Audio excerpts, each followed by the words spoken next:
Hello and welcome to my channel, Boo, Snakes, and More. Today we're going to be talking about The Simpsons, so please like this video and subscribe to the channel.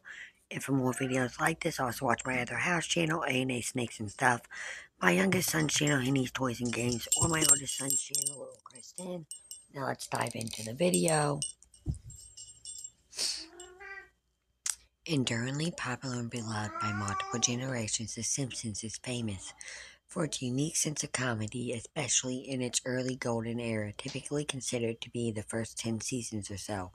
Premiering in 1989, the series is still running today with 35 seasons and over 700 episodes to its name. It explores various aspects of dysfunctional family life and pop culture through a unique blend of subversive humor.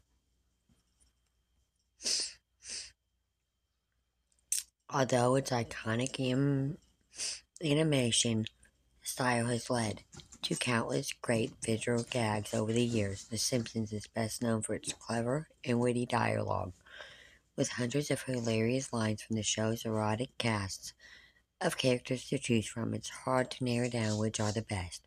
However, these quotes have achieved a life of their own, becoming synonymous with The Simpsons as a whole.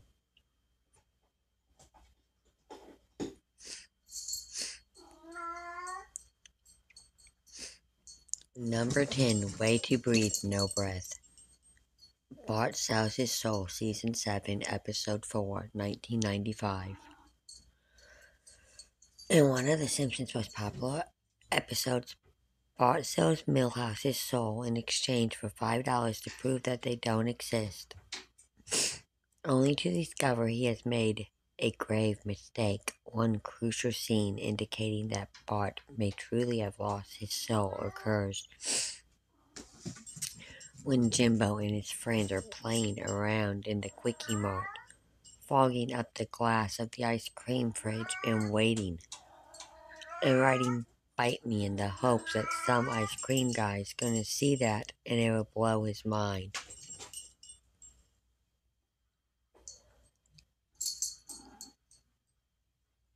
Bart finds himself utterly incapable of doing the same,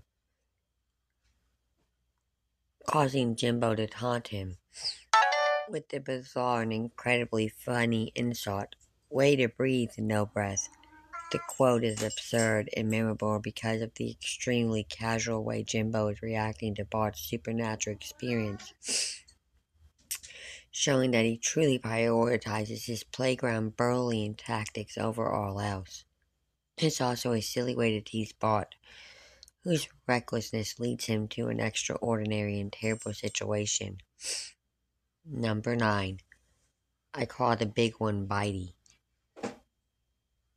Marge vs. the Morale, Season 4, Episode 12, 1993. Marge vs. the Morale focuses on Marge's skepticism when a fast-talking salesman, Phil Hartman, comes to Springfield to pitch the idea of investing in a monorail, which only Marge realizes is a dangerous con. The episode is a perfect example of the show's golden era, filled to the brim with great jokes and featuring a fantastic music number in the monorail song. One of the episode's most memorable moments comes when Marge inspects the monorail Homer intends to conduct and discovers a family of possums living inside it. Instead of being concerned about the lack of maintenance, Homer simply explains, "I call the big one Bitey," showcasing his complete naivety in the face of danger. The quote is great on multiple levels, implying that not only has Homer totally made peace with the infestation even after seemingly being bitten by one, but that he has actually befriended the possums. It's another example of the show's witty and irreverent humor, effectively blending charm and heredity. He thinks he's the Pope of Chillytown. When Marge and Homer attend Springfield's annual chili cook-off, their marriage is placed under great strain by his outlandish conduct. Despite promising to be on his best behavior, Homer experiences a psychedelic trip after eating an intensely spicy pepper in Chief Wiggum's chili and ends up communicating with a mystical coyote voiced by legendary country singer Johnny Cash. Due to Homer's incredible spice tolerance, he approaches the chili cook-off taste test like an anti-hero from a Western movie, inspiring fear in the various vendors, insisting that Homer thinks he's the Pope of Chili Town. Chief Wiggum deliberately tries to overwhelm him with the heat of the peppers in order to damage his ego. The episode, and this quote in particular, showcase Homer's trademark gluttony in a hilarious and memorable way.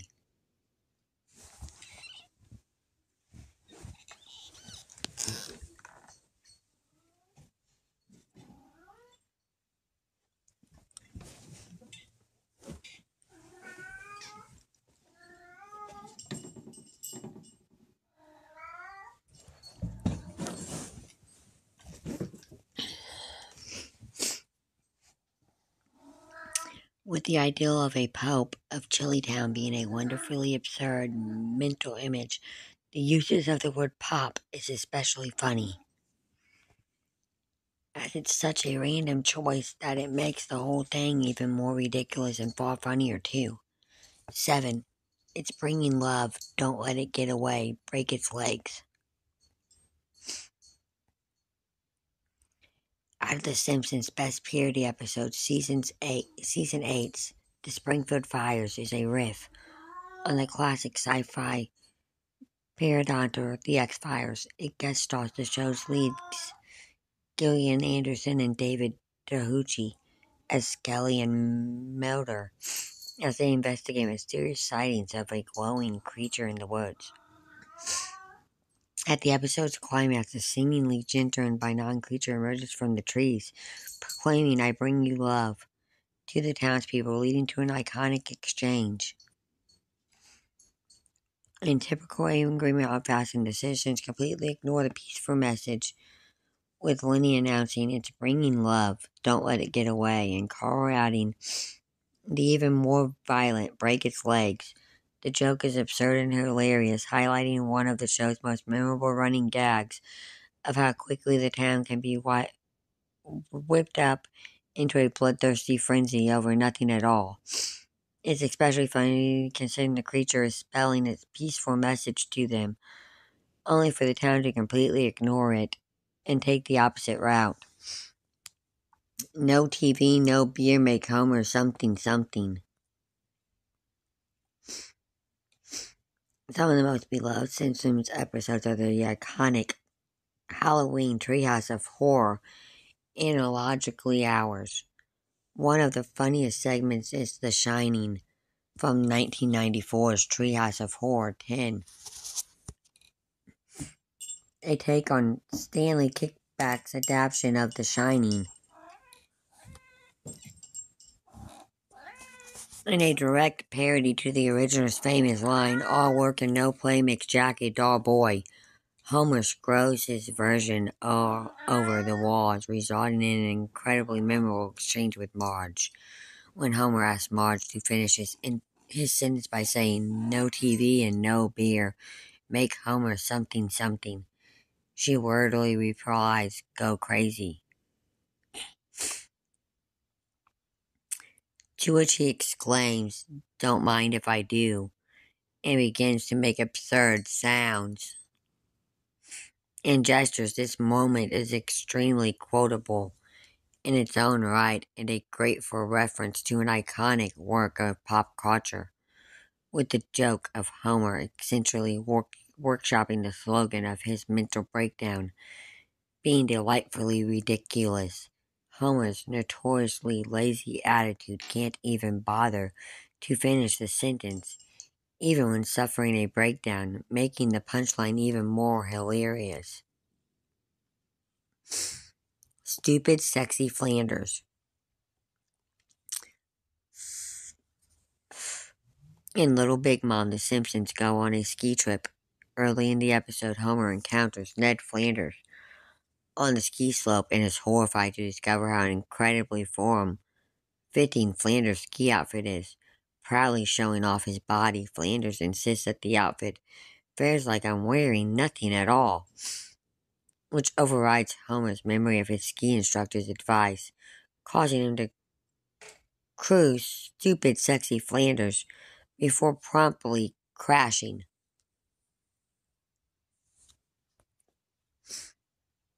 This moment is incredibly memorable, being heavily referenced in memes on the internet, and even leading to the creation of stupid sexy Flanders figurines.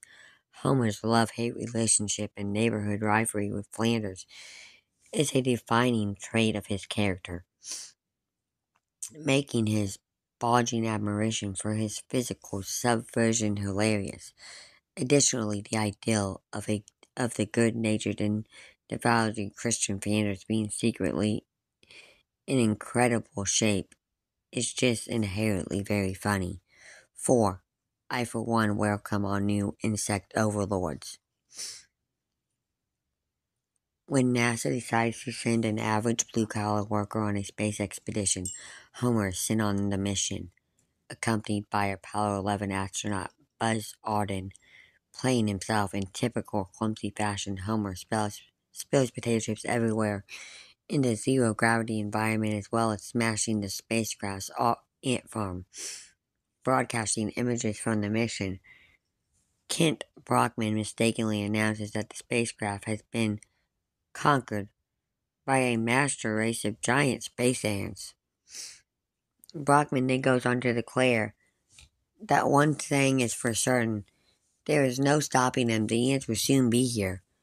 And I, for one, welcome our new insect overlords and pledges to assist the ants in enslaving humanity. Brockman's immediate embrace of an alien invasion on live television is ridiculous and incredibly funny, made even better by how deeply incorrect he is. The line, I for one, welcome our new insect overlords, has become an internet meme due to its quotability, making it one of the most commonly referenced Simpsons jokes. Number 3, you don't win friends with salad. After visiting a petting zoo and meeting an adorable lamb, Lisa vows to become a vegetarian. However, until a meeting with Paul and Linda McCartney empowers Lisa to feel confident in her ethics, she struggles to justify her dietary choice to the people around her. In one iconic scene, when Homer and Lisa are arguing about her vegetarian diet, he exclaims, "You don't win friends with salad," which Bart promptly turns into a rhythmic chant.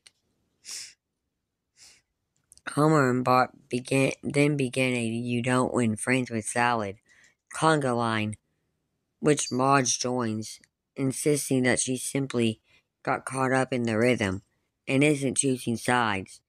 The line perfectly exemplifies the crucial differences between Homer's and Lisa's world views, with him attempting to undermine her genuine ethical choice with the insistence that vegetarianism would be seen as uncool by others. The episode is a vital point of character development for Lisa, and the Congo trial is incredibly memorable and catchy. This lesbian bar doesn't have a fire exit. Enjoy your death trap, ladies. Kicked out of Moe's for pulling a prank, Homer searches for a new ball to patronize. Trying the bar from Cheers and a lesbian bar before settling on an airport bar and being mistaken for a pilot.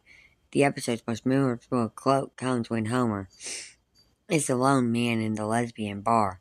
She lounge and muses to himself, "Wait a minute, there's something bothering me about this place, I know," then proceeds to deliver this line.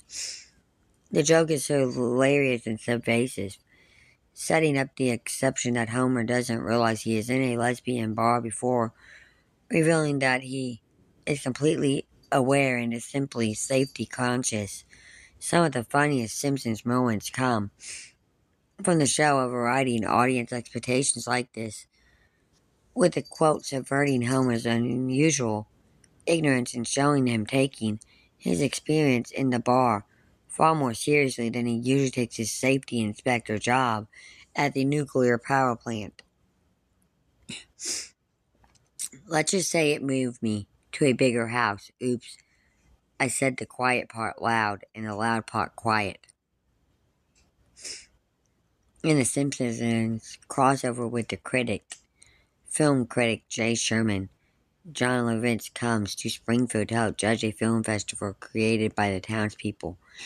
In his typical stylish, selfish fashion, Mr. Burns attempts to win the Best Film Award for his overblown, high-budget epic by bribing members of the jury, including Krusty the Clown. However, instead of being low-key about the bribe, Krusty announces his support for Burns' film by uttering this quote.